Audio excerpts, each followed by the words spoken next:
everybody, and welcome to another episode of TFN News, the show where I, David, take you through what's going on in the world of Transformers this week. Thank you to everybody who supported us last week with your comments, your shares, your likes, your subscriptions. All of it was wonderful. Thank you all so much for making the first episode really great. You might notice that we're doing a different format for this particular episode because I still haven't figured out what the format's going to be for this show as of yet, other than the fact that I'm going to be talking about the news. So let's dive right into it, because really all we're going to be talking about is that HasLab announcement that just happened a few hours ago. But before we get on to that, a little bit of TFN news. We announced our second guest for August. That is Michael Charles Hill. He was both a producer and a writer. And some of the episodes this guy wrote, man, The Gambler, he created DevCon, Starscream's Brigade, Ghost in the Machine, one of my all-time favourites, The Killing Jar. Why have we not had a Killing Jar Cyclonus Ultra Magnus repaint set yet? I've no idea. It feels like money on the table to me, but maybe I'm the only one that wants those weird, wacky colour schemes.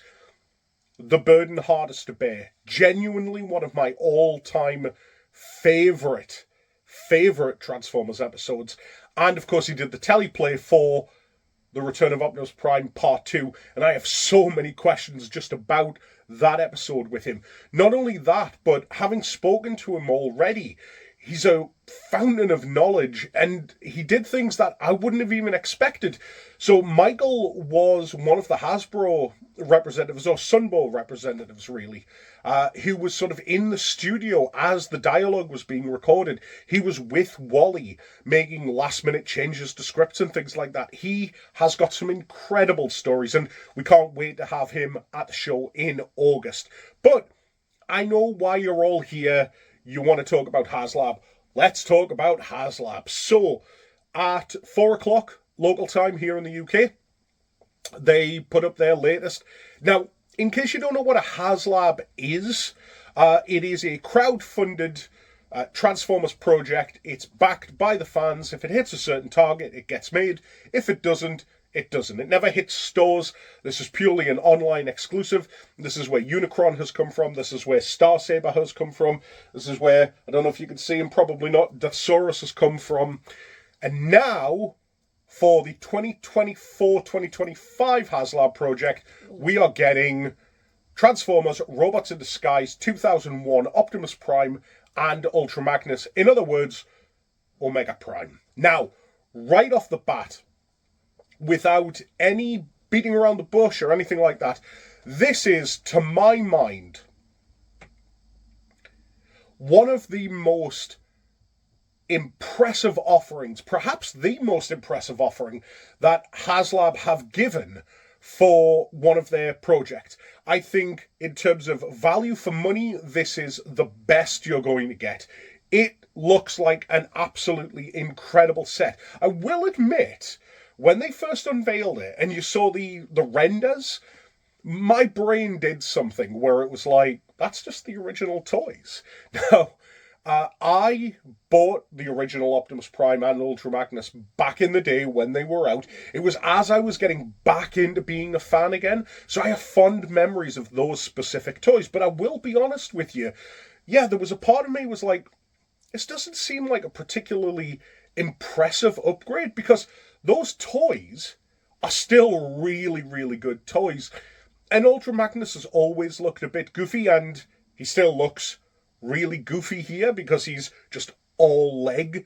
Not only that, but they've taken Ultra Magnus's gun, machine gun turret thing from the original toy and actually turned that into a weaponizer figure, which I think is a great touch. So what you're getting here with this set is Optimus Prime and Ultra Magnus, who are both really Commander class style figures, plus a deluxe. And I'm thinking to myself, while they're going through this presentation, I'm thinking this is £300 to £400 easy. Not because a Commander class is that expensive, though a Commander class is pushing £100 in the UK. I believe Motormaster at some point was around 120 at one point. And I'm thinking to myself, easily this is going to be $300-400. The fact that they're doing this entire set for $250, you know what? It's not often that we praise Hasbro, especially with what happened at the end of last year with all the layoffs, but you've got to give the team 100% here for it. That's incredible. The price for what you're getting, I think it's a wonderful, wonderful looking set. And it wasn't until I saw it in the Omega Prime mode that I was like, wow, that looks really, really good. I was about to say that I am totally on board with this, but I haven't backed it yet. And I'll be perfectly honest with you, the reason that I'm not backing it straight away has nothing to do with this set. It's a weird hang-up that I've got, which is that, so we got Star Saber 2 years ago, or last year.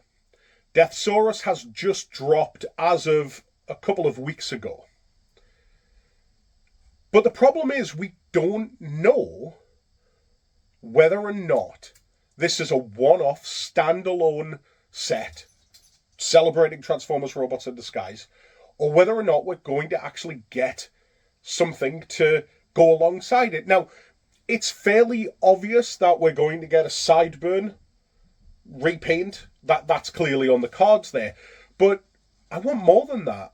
They mentioned in the video that Ultra Magnus can hold 3 cars. Now, if you know the show, the 3 Autobot brothers, Sideburn, Prowl, and X-Brawn, okay, are we getting those figures? Because if we are, then I'd probably buy that. You know, because it's Optimus Prime, Ultra Magnus, and the brothers. I mean, Ultra Magnus is technically the odd one out in that scenario, but I couldn't imagine that next year RID Megatron would be the HasLab, because one, I don't think that figure necessarily deserves a HasLab. It's an engineering marvel, there's no doubt about that, but that was engineered 20 years ago, and I don't think we necessarily need to go back to that. But we haven't had a Commander class announced for this year. Could that be Megatron? And I kind of feel like if they're going to do these HasLabs in future, and they're going to do unique one-off special figures based on a 20-year-old line at this point, I think as a collector, I want to know whether or not that line is going to be supported throughout. Now, like I say, I don't need it to be every figure. I think where we've got with Armada at the moment is perfect. You know, would I like a Red Alert and would I like a Demolisher? Yes, but once, or if we were to get those, I'd probably be quite happy never picking up another Armada figure, because in my head, and again, this is just my head, that's kind of the core crew. So yeah, that's where we're at with it. Now, there are a couple of tiers. The tiers are a bit weird, I'll be honest with you. Tier 1 is the sword, the lance that he has at the end of the series. And the second tier, so this is the top tier, is a stand. And I'm like, well, these are big, chunky toys. They don't need a stand. So why are you giving us them? Now, the fact that they've made the stand look like the Earth-Space Bridge, that's a kind of neat feature. But it is just a neat feature. It's not really something that I'm particularly bothered about. I kind of feel like there should have been another tier, a third tier. And what I will say is people might say, and you might write it in the comments, well, you know, give them time. They might say, oh, there's a third tier. But no, if you're wanting your customer to back this, your customer should know what all of the rules are and expectations are up front. I don't think you go and bolt on extra tiers. But yeah, I feel like a third tier with, say, an articulated tie figure, you know, not a transforming figure, just a standard action figure of tie. I think that would have been a perfect third tier. A stand, to me, feels like a tier 1 at best. For me, personally. Even though that stand, much like the Deathsaurus one, is going to sit in a box because you just don't need it, really.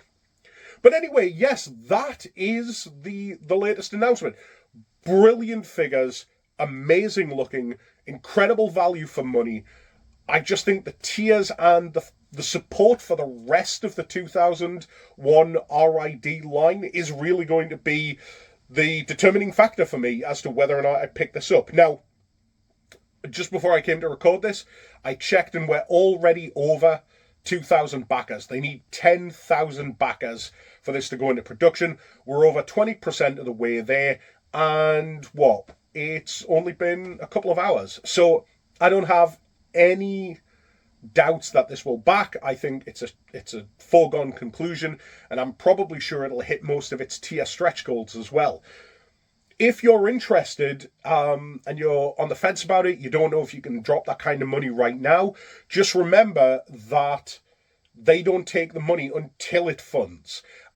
And it doesn't close for another 44 days. So you've got a couple of months, really, to sort of get the funds together. Now, don't get me wrong, I'm not thrilled about the fact, and I never have been thrilled about the fact that Hasbro gets to sit on your money for a year while you're waiting, because let's be honest, that money could do more in your account than it could in theirs.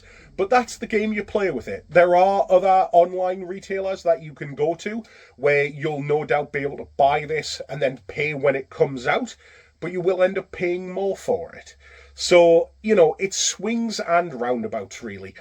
Let me know what you think. Write in the comments. Thank you to everybody who left a comment on last week's video.